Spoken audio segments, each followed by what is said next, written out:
So here I am making a sausage kale potato soup, and I'm gonna add a little secret. So you don't know what that is, that flavor in the background. There's a chunk of Romano cheese and a couple good chunks, thick chunks of pepperoni. And it's gonna be really delicious. Okay, we're getting there.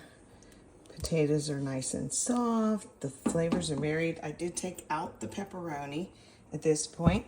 The little chunk of cheese, that just disintegrates. So now we're gonna add in our clean chopped kale, a bunch of it. It's kind of like fresh spinach, you know, it takes half the bag.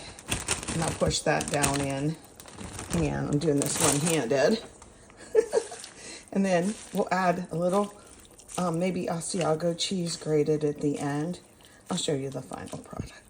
So before my husband takes this to the downstairs fridge, because we didn't have it tonight, I just wanted you to see it. It's all finished, all the flavors married, really nice. And the kale has wilted down, you know how we knew it would. But I hope it's got a really good deep flavor. You know, that pepperoni and a little bit of cheese, that really helped too. So I hope you'll make it.